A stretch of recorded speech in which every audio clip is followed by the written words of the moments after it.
জমি দখলে গ্রেফতার দুই তৃণমূল নেতা। ডাবগ্রাম ফুলবাড়িতে জমি দখলের অভিযোগে গ্রেফতার হয়েছেন দুজন। কথা বলবো পার্থ আমাদের প্রতিনিধির সঙ্গে। পার্থ, এই যে দুজনকে গ্রেফতার করা হলো, এরা কারা, কি অভিযোগ রয়েছে, এরা কাদের জমি দখল করেছিলেন?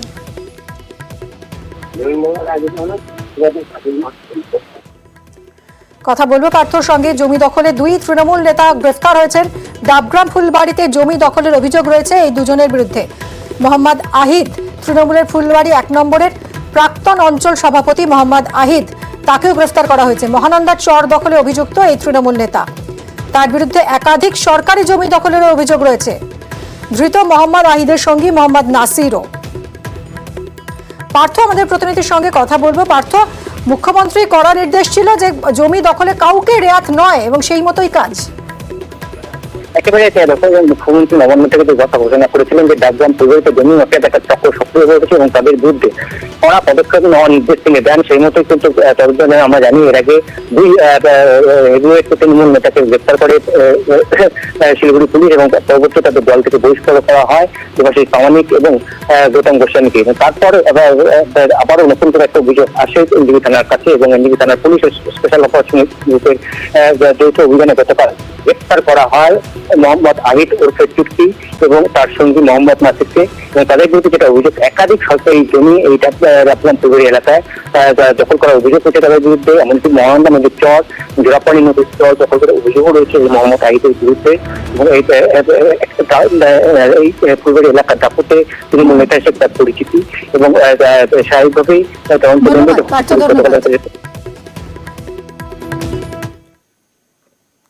পথের দাবিতে পথে পড়ুয়ারা। ডেবরার দীর্ঘদিন ধরে বেহাল রাস্তা, দফায় দফায় বিক্ষোভ পড়ুয়া এবং গ্রামবাসীদের।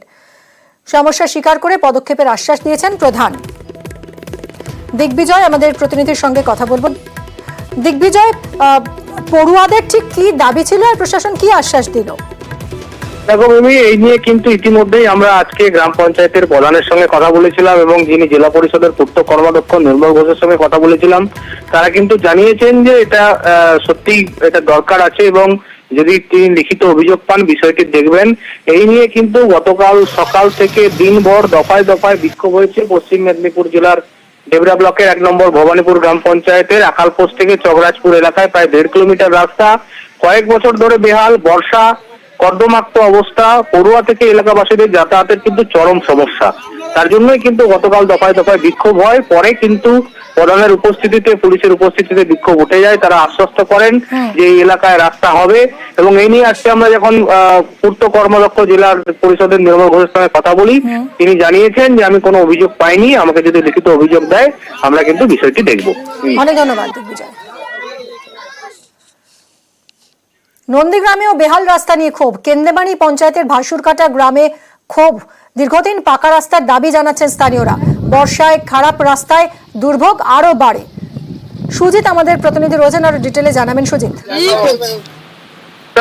যে রাস্তার ছবি দেখাচ্ছি সেখানেই দেখতে পাবে একেবারে কাঁচা রাস্তা এবং সেখানে বৃষ্টি পড়তেই আরো বেহাল হয়ে পড়েছে।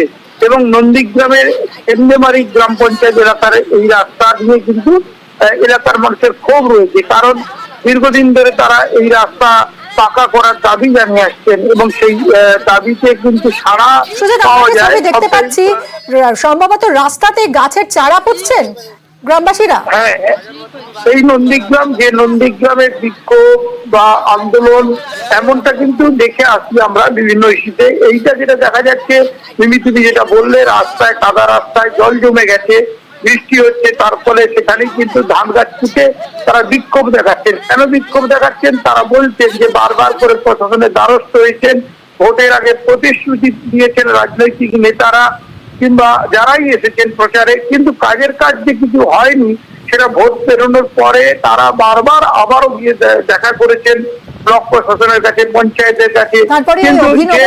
কিন্তু এতে কোনো কাজ হয় কিনা সেটাই এখন দেখান। অনেক ধন্যবাদ তোমার।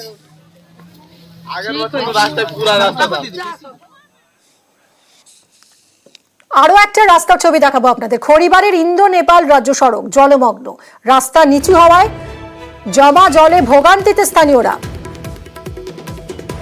বিশ্বজিৎ, আমাদের প্রতিনিধি রয়েছেন। বিশ্বজিৎ, কি অবস্থায়? তো মানে রাস্তা না নদী বোঝার উপায় নেই। কতদিন ধরে এরকম দশা? দেখো, দেখো, একেবারে প্রায় 2 বছর ধরে এই দশা চলছে। রাজ্য সড়ক, মূলত ভারত নেপাল সীমান্তগামী এই সড়কের বেহাল দশায় কিন্তু ক্ষুব্ধ এখানকার বাসিন্দারা।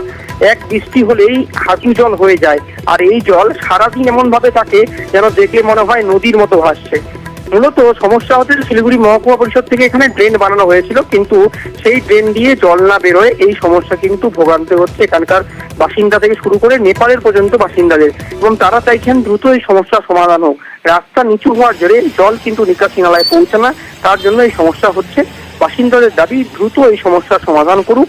তবে এ নিয়ে কিন্তু রাজনৈতিক চর্চাও চলছে। তবে সভাধিপতির দাবি যে তারা বিষয়টি গুরুত্ব সহকারে দেখবে এবং দ্রুত কাজ করার ব্যাপারে তারা কিন্তু কাজ করবে বলে সভাধিপতি শিলিগুড়ি মহকুমা পরিষদ। অনেক ধন্যবাদ বিশ্বজিৎ।